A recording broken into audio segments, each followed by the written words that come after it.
Apa kabar para siswa? Kita jumpa lagi pada pelajaran ekonomi. Kali ini kita akan membahas masalah perdagangan internasional.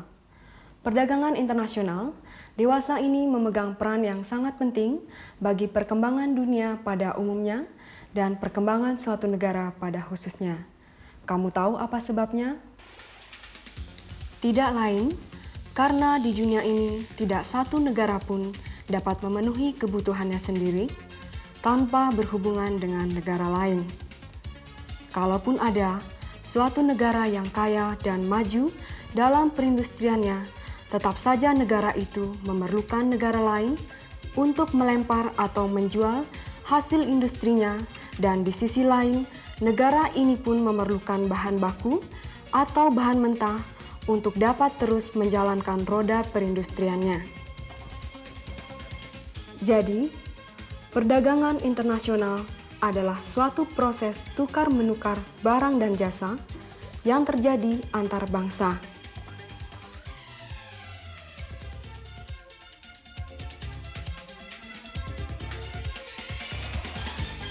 Tukar-menukar barang dan jasa yang terjadi antar bangsa disebabkan oleh beberapa faktor, antara lain perbedaan sumber daya alam. Beberapa negara mempunyai barang-barang tambang seperti minyak, gas alam, batu bara, juga kekayaan alam lainnya. Sedang negara lain mungkin hanya sedikit atau tidak mempunyai sumber daya alam, tetapi maju dalam industrialisasinya.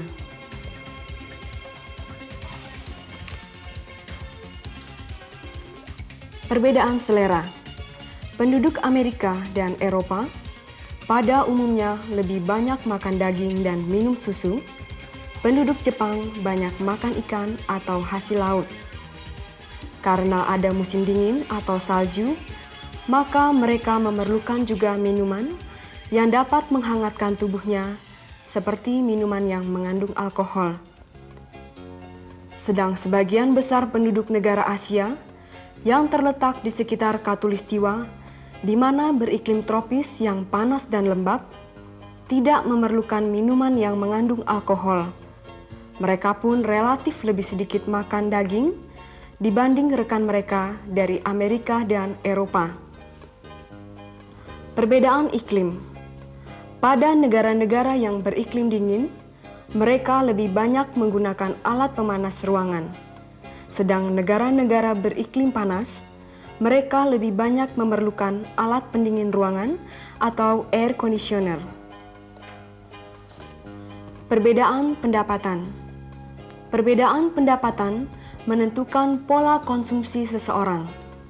Makin tinggi pendapatan suatu masyarakat, makin banyak dan bervariasi pula tingkat kebutuhannya. Sedang pada masyarakat yang berpendapatan rendah, pola konsumsinya relatif lebih sederhana. Pada umumnya, negara-negara agraris mempunyai tingkat pendapatan yang lebih rendah bila dibandingkan dengan negara-negara industri. Pada masyarakat yang masih agraris, sebagian besar penduduknya menjadi buruh tani yang kurang terdidik dan kurang terlatih. Sedang pada negara-negara industri, sebagian besar para pekerjanya merupakan tenaga-tenaga terdidik dan terlatih. Ini berakibat adanya perbedaan pula dalam kehidupan sosial dan budaya mereka.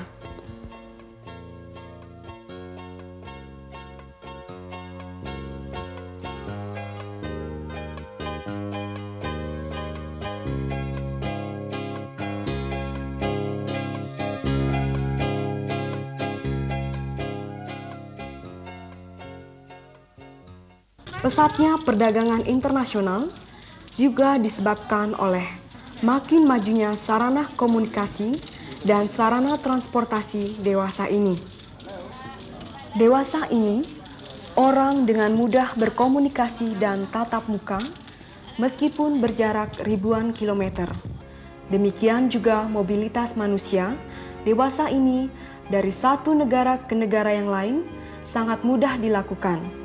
Sehingga seseorang yang pagi harinya ada di benua Asia siang atau petang harinya dapat saja menghadiri pertemuan di benua Amerika atau Eropa.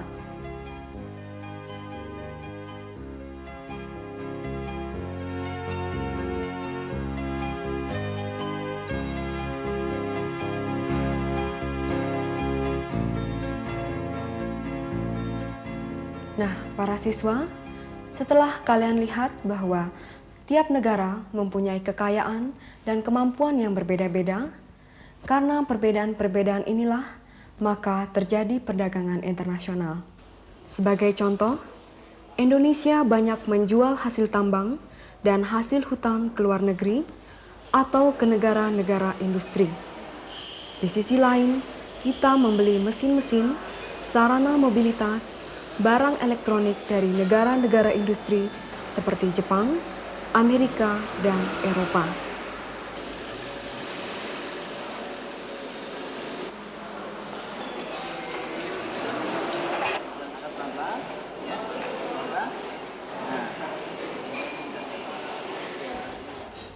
Untuk menerangkan lebih lanjut mengenai perdagangan internasional, marilah kita ikuti teman-temanmu, Anto, Edi, dan Putri yang sedang berdiskusi.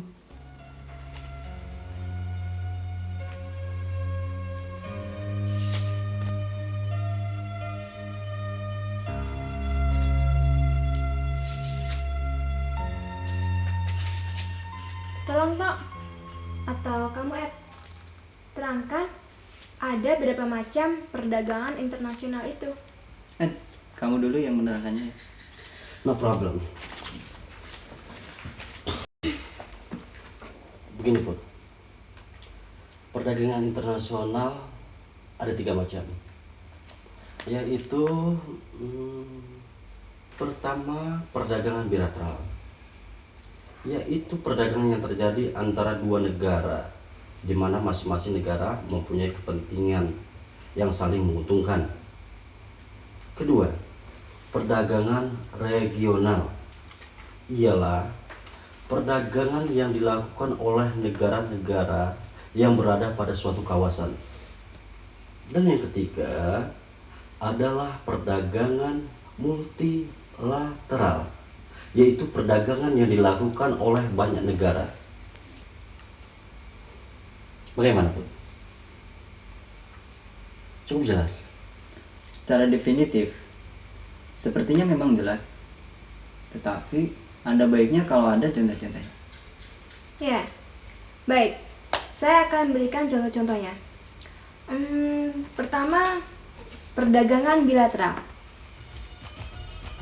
Perdagangan bilateral, salah satu contohnya adalah perdagangan yang dilakukan oleh Indonesia dan Jepang. Jepang kita ketahui membutuhkan banyak sekali bahan bakar untuk menjalankan roda industrialisasinya.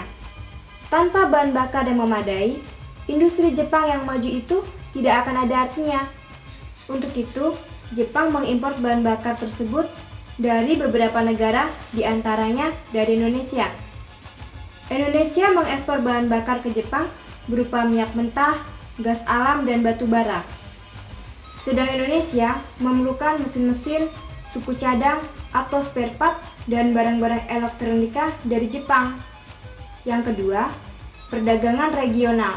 Contohnya, perdagangan baik barang maupun jasa yang dilakukan antar negara ASEAN. Dan yang ketiga adalah perdagangan multilateral, yaitu perdagangan yang terjadi antara beberapa negara. Perdagangan multilateral ini bertujuan membebaskan perdagangan internasional dari pembatasan-pembatasan yang berhubungan dengan bilateralisme dalam rangka usaha agar negara yang bersangkutan dapat mengkhususkan dalam produksinya serta perdagangannya.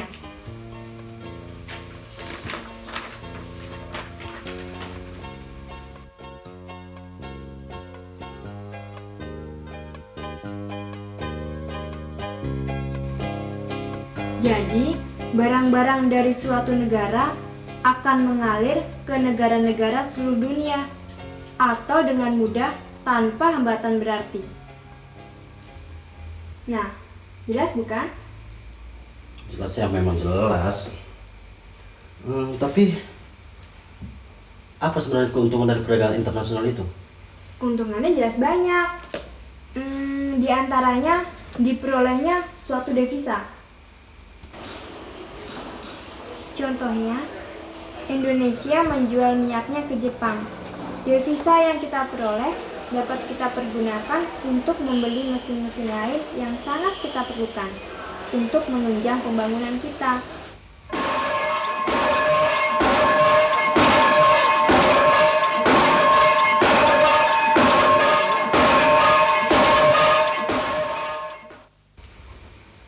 Keuntungan lain adalah keuntungan yang dinamai dengan keuntungan mutlak atau sering disebut dengan absolute advantage.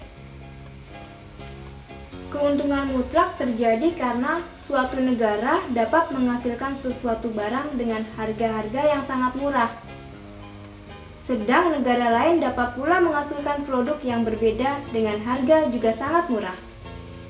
Barang-barang tersebut dapat mereka produksi dengan murah karena ada beberapa faktor yang menunjang, seperti keadaan alam, perbedaan iklim, dan penerapan teknologi.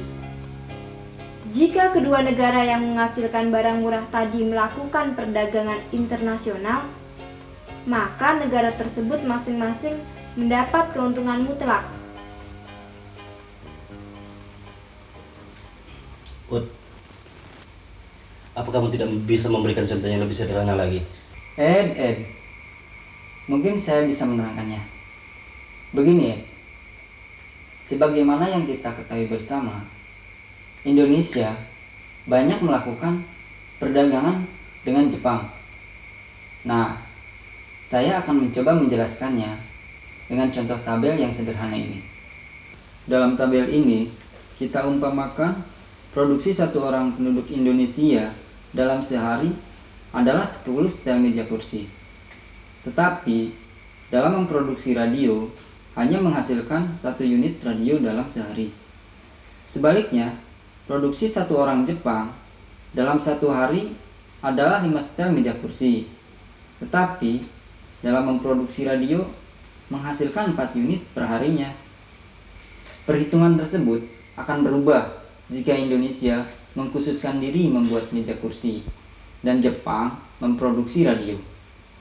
Maka, dalam 2 hari kerja, 1 orang Indonesia dan 1 orang Jepang akan menghasilkan 20 setel meja kursi dan 8 unit radio.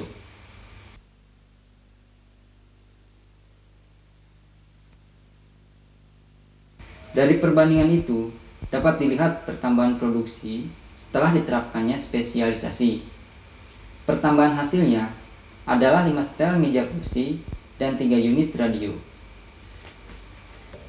Dari data yang sederhana tadi, dapat ditarik kesimpulan bahwa dengan spesialisasi, Indonesia dan Jepang dalam perdagangannya dapat memperoleh keuntungan mutlak. Gimana? Cukup jelas? Ya. Sekarang saya dapat gambaran yang lebih jelas. Intinya kurang lebih dengan adanya spesialisasi, maka masing-masing negara akan memproduksi dengan lebih cepat dan efisien. Tapi bagaimana dengan keuntungan biaya produksi itu? Keuntungan biaya produksi adalah keuntungan yang diukur dari biaya produksi. Misalnya begini, suatu negara yang sudah dapat memproduksi suatu jenis barang, tapi toh dia masih melakukan impor terhadap jenis barang yang sama, gitu. Mengapa demikian, Pun? Ya, tentu ada sebabnya. Karena biaya produksi di dalam negeri lebih mahal bila dibandingkan dengan jika barang tersebut diimpor.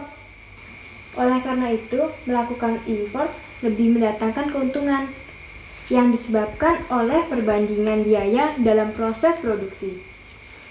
Setelah membicarakan masalah keuntungan tadi, sebenarnya apa peran perdagangan internasional terhadap pembangunan nasional? Nah, kalau itu saya tahu. peran yang sangat penting dari perdagangan internasional terhadap pembangunan nasional, ya tentu saja dengan diperolehnya devisa. Karena dengan devisa, kita dapat melakukan banyak hal. Kita ketahui bahwa dalam melakukan pembangunan nasional diperlukan investasi yang cukup besar. Selain dari tabungan masyarakat, juga dari tabungan pemerintah yang banyak bersumber dari penerimaan devisa. Dengan devisa yang kita peroleh dari perdagangan internasional itulah kita dapat mengimpor barang dan jasa yang kita perlukan. Karena banyak sekali barang dan modal yang masih perlu kita datangkan dari luar negeri.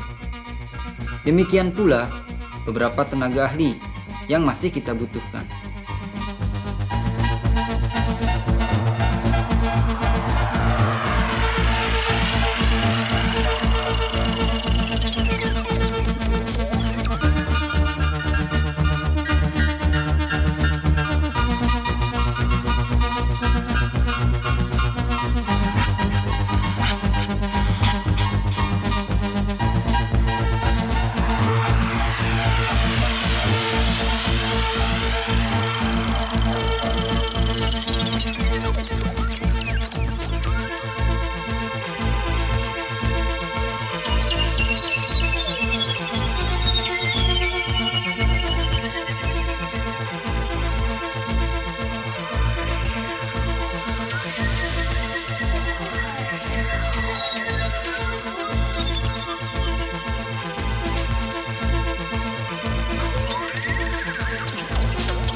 Nah, Bud, tanpa devisa, pembangunan nasional yang begitu besar dan beragam tadi sulit untuk kita wujudkan.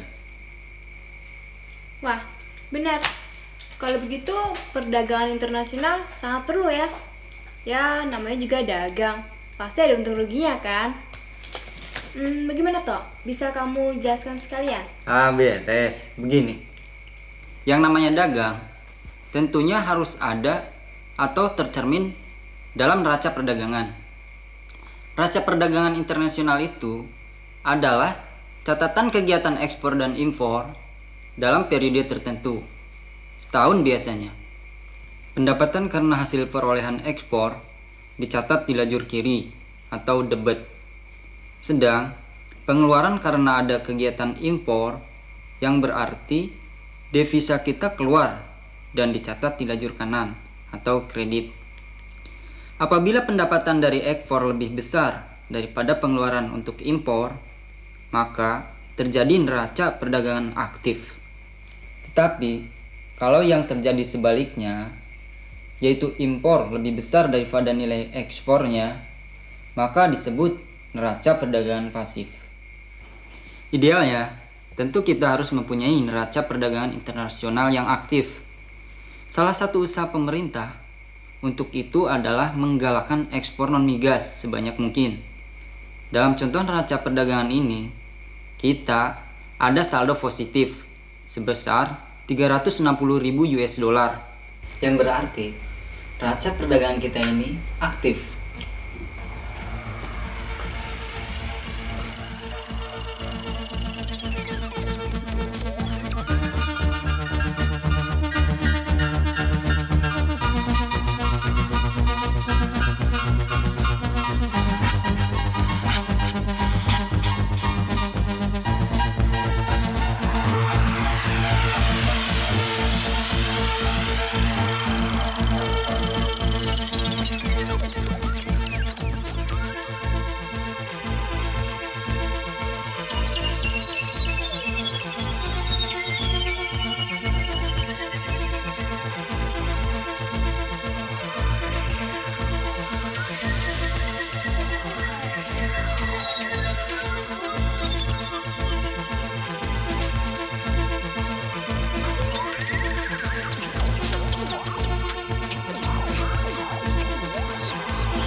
Nah, anak-anak, semoga kamu sekalian jelas.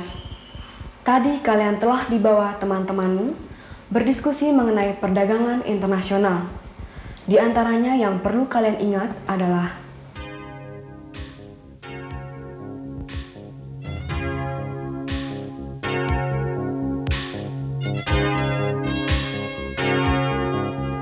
perdagangan internasional adalah suatu proses tukar-menukar barang dan jasa antar bangsa karena ada faktor-faktor yang disebabkan karena perbedaan sumber daya alam, perbedaan iklim, perbedaan pendapatan, perbedaan sosial, dan adanya sarana transportasi dan komunikasi yang serba cepat.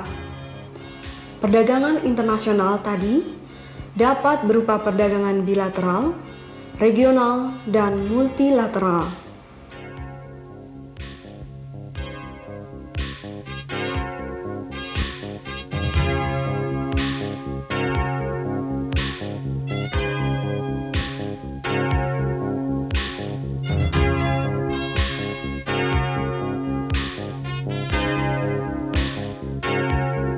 Sedang keuntungan dari perdagangan internasional dapat berupa keuntungan mutlak, keuntungan biaya produksi, keuntungan yang seimbang atau equal advantage, dan keuntungan komparatif atau comparative advantage. Dan yang tak kalah pentingnya, dan mungkin sekali inilah faktor yang terpenting, adalah diperolehnya devisa yang dapat kita lihat dari neraca perdagangan internasional kita.